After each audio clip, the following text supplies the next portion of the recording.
Good morning all of you.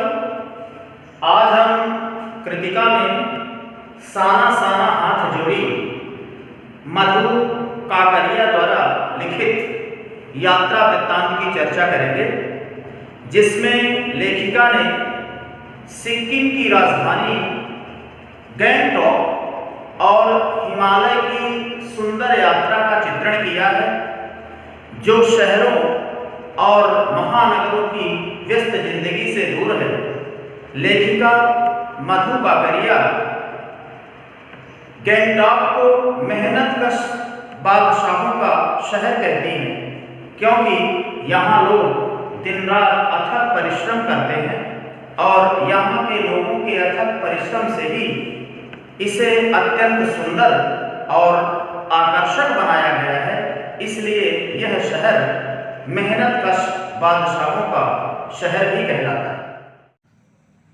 इस यात्रा के दौरान लेखिका मौसम साफ न होने के कारण कंचनजंगा की चोटी नहीं देख पाती, किंतु खिले हुए सुंदर फूलों को देखकर खुश हो जाती हैं और उसी दिन गैंगटॉक से 149 किलोमीटर दूर यूमथांग देखने के लिए अपनी सहयात्री मणि और गाइड जितेन नार्गे के साथ रवाना होती हैं। मणि यात्रा के दौरान उनके साथ थी और जितेन नार्गे वहाँ के दर्शनीय और सुंदर दृश्यों की जानकारी देता जा रहा था। गैंगटॉक से यूमथांग को निकलते ही लेखिका ने एक कतार में लगी सफ़ेद और रंगीन पताकाओं को देखा, जो ध्वज की तरह फहरा रही थी। ये पताकाएं शांति और अहिंसा की प्रतीक मानी जाती हैं।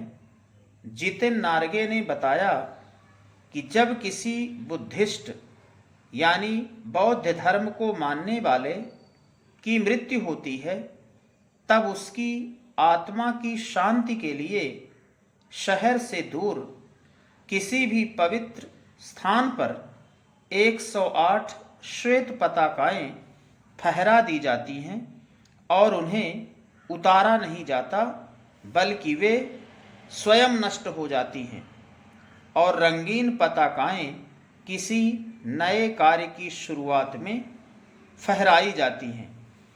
आगे चलकर लेखिका ने एक कुटिया के अंदर एक घूमते हुए चक्र को देखा। जितेन नार्गे ने बताया कि यह धर्म चक्र अर्थात प्रेयर व्हील है, जिसे घुमाने से समस्त पाप धुल जाते हैं।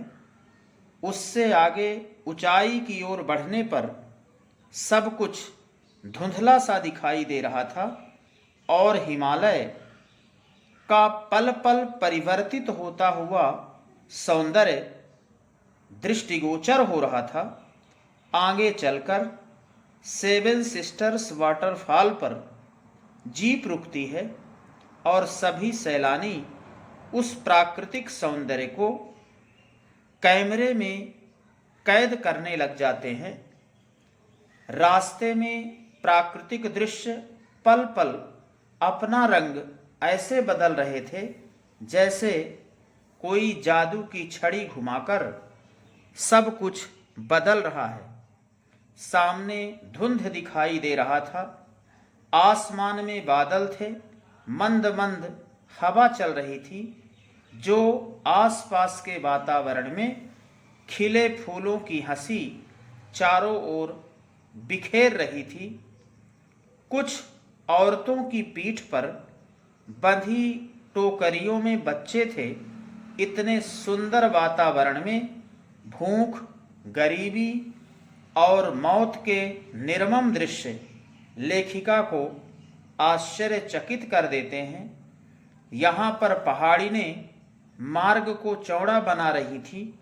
कई बार काम करते समय किसी न किसी व्यक्ति की मौत भी हो जाती है, क्योंकि जब पहाड़ों को डायनामाइट से उड़ाया जाता है तो उनके टुकड़े इधर उधर गिरते हैं। यदि कुछ समय सावधानी नहीं रखी जाती तो जानलेवा हादसा घट जाता है। वहाँ पर सभी जगह आम जीवन की कहानी एक सी है। आगे चलने पर लेखिका ने कुछ पहाड़ी बच्चों को स्कूल जाते देखा। जितेन नार्गे ने बताया कि ये बच्चे 3-3.5 किलोमीटर की पहाड़ी चढ़ाई चढ़कर स्कूल जाते हैं और स्कूल से वापस आकर अपनी माँओं के साथ काम करते हैं। यहाँ का जीवन कठोर एवं अत्यधिक दुष्कर है। शाम के समय जीप चाय बागानों में से गुजर रही थी और बागानों में कुछ युवतियाँ सिक्किमी परिधान धारण किए हुए चाय की पत्तियाँ तोड़ रही थी। यहाँ पर प्रकृति ने जल संचय की अद्भुत व्यवस्था की है। यहाँ सर्दियों में प्रकृति हिमखंडों के रूप में जल संचय की व्यवस्था कर लेती है और गर्मियों में जब जल की विशेष आवश्यकता होती है तब यही हिमशिलाएं पिघलकर जल के रूप में परिवर्तित हो जाती हैं। प्रकृति की जल संचय की ये एक अद्भुत व्यवस्था है। इस प्रकार जितेन नार्गे ने वहाँ की प्रकृति, झरनों, नदियों, फूलों की वादियों, हिमालय के अनुपम सौंदर्य और वहाँ के जनजीवन की विस्तृत जानकारी दी। इस प्रकार इस यात्रा वृत्तांत को ध्यानपूर्वक आपको सुनना है। ये लंबा चैप्टर है जिसमें पूरा विवरण जो है दिया गया है। इसको आप ध्यानपूर्वक सुनेंगे और इसके क्वेश्चन आंसर की चर्चा हम बाद में करेंगे।